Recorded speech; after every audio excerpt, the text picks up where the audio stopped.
Hello dears, പുതിയൊരു വീഡിയോയിലേക്ക് എല്ലാവർക്കും സ്വാഗതം. ഇന്ന് നമുക്ക് നല്ല കിഡില ഒരു അച്ചാറുണ്ടാക്കാം. ഇത് വളരെ ടേസ്റ്റിയാണ്. ഇഞ്ചി കൊണ്ടാണ് ഇത് ചെയ്യുന്നത്.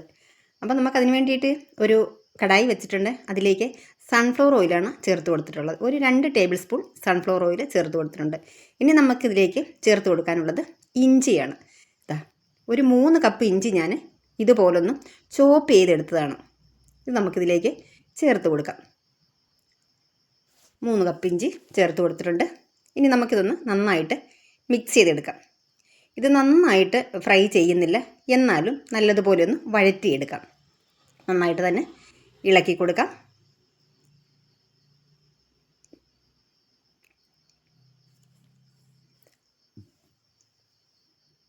അടിക്ക് പിടിക്കാതെ കൂടെ നമ്മളത് ഇളക്കിക്കൊണ്ടിരിക്കണം.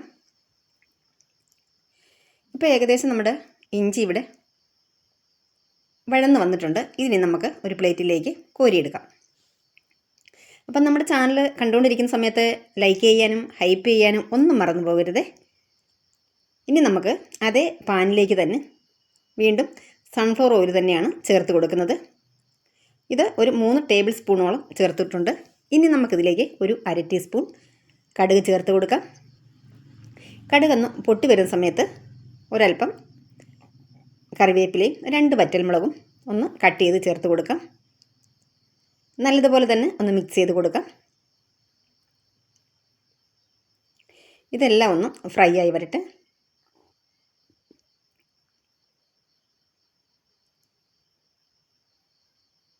ഇനി നമുക്കിതിലേക്ക് ഒരു 4 ടേബിൾ സ്പൂൺ വെളുത്തുള്ളി ഇതങ്ങ് ചേർത്ത് കൊടുക്കാം. ഒന്നങ്ങ് മിക്സ് ചെയ്യാം. ഇനി 3 പച്ചമുളക് ഇത് ചെറുതായി കട്ട് ചെയ്തത് ഇതങ്ങ് ചേർത്ത് കൊടുക്കാം. നന്നായിട്ട് മിക്സ് ചെയ്ത് കൊടുക്കാം. നല്ലതുപോലെ പച്ചമുളകും ഇഞ്ചിയും വഴന്നു വരണം. ഒരു ലൈറ്റ് ബ്രൗൺ കളർ ആകുന്നത് വരെ നമ്മളിത് ഇളക്കി കൊടുക്കാം.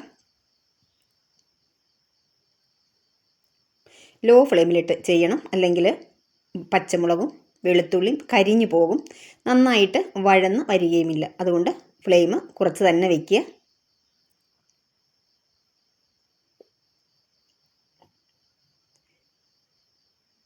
ഇപ്പോൾ നമ്മുടെ പച്ചമുളകും ഇഞ്ചിയും ഇവിടെ നന്നായിട്ട് വഴന്ന് വന്നിട്ടുണ്ട്. ഇനി ഇതിലേക്ക് ഒരു 1/4 ടീസ്പൂൺ മഞ്ഞൾപ്പൊടി,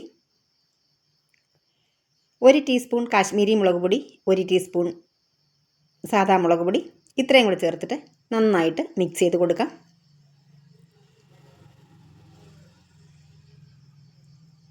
ഇനി ഒരു 1/4 ടീസ്പൂൺ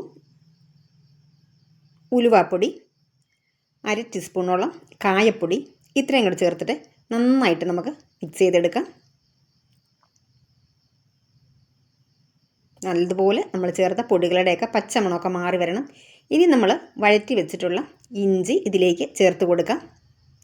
നല്ല അടിപൊളി ടേസ്റ്റാണ് കേട്ടോ ഈ ഇഞ്ചിക്കറി കഴിക്കാനായിട്ട്. ഒരു 4 ദിവസമെങ്കിലും വെച്ചിരുന്നതിന് ശേഷം നമ്മളത് കഴിക്കുമ്പോഴാണ് ഇതിൻ്റെ ടേസ്റ്റ് വരുന്നത്. അല്ലെങ്കിൽ നമുക്ക് ഒരു വലിയ ടേസ്റ്റിനുണ്ടാവില്ല കേട്ടോ. നമ്മളിപ്പം വെച്ച ഉടനെ തന്നെ ടേസ്റ്റ് നോക്കിയിട്ടുണ്ടെങ്കിൽ വലിയ ടേസ്റ്റ് ഉണ്ടാവില്ല ഇതിന്. ഏകദേശം ഒരാഴ്ച ഇരുന്നാൽ ഏറ്റവും നല്ലത്. അല്ലെങ്കിൽ 4 ദിവസമെങ്കിലും കഴിഞ്ഞതിന് ശേഷം നമ്മളിത് ഒന്ന് ഉപയോഗിച്ച് തുടങ്ങുക. അപ്പോൾ നമ്മൾ ഇഞ്ചി ചേർത്ത് കൊടുത്തതിന് ശേഷം നന്നായിട്ട് നമ്മൾ ചേർത്തിട്ടുള്ള മസാലകളും ഇഞ്ചിയും ഒക്കെ നന്നായിട്ട് ഇവിടെ ഒന്ന് മിക്സ് ചെയ്തെടുത്തിട്ടുണ്ട്. അപ്പം നമ്മുടെ ചാനൽ ആദ്യമായിട്ട് കണ്ടുകൊണ്ടിരിക്കുന്ന കൂട്ടുകാരാരെങ്കിലും ഉണ്ടെങ്കിൽ, അല്ലെങ്കിൽ സബ്സ്ക്രൈബ് ചെയ്യാതെയാണ് കാണുന്നതെങ്കിൽ ദയവായി സബ്സ്ക്രൈബ് ചെയ്ത് സപ്പോർട്ട് ചെയ്യണേ. ഇനി ഇതിലേക്ക് ചേർത്ത് കൊടുത്തിട്ടുള്ളത് ഒരു 1/2 ഗ്ലാസ് വിനാഗിരിയാണ്. അതുകൂടെ ചേർത്തിട്ട് നന്നായിട്ട് നമുക്ക് മിക്സ് ചെയ്യാം.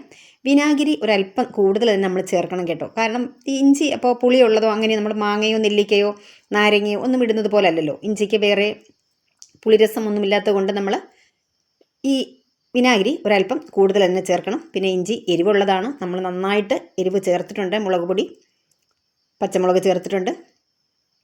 അപ്പം നമുക്കിനി വേണ്ടത് പുളിരസമാണ്. അപ്പോൾ അതനുസരിച്ചിട്ട് നമ്മൾ പുളി ചേർത്ത് കൊടുക്കുക. എന്നിട്ട് നല്ലതുപോലെ തന്നെ മിക്സ് ചെയ്യാം. അപ്പം നമ്മൾ വളരെ സ്വാദോട് കൂടിയ നമ്മുടെ അടിപൊളി ഇഞ്ചി അച്ചാർ ഇവിടെ റെഡി ആയിട്ടുണ്ട്. Thanks for watching.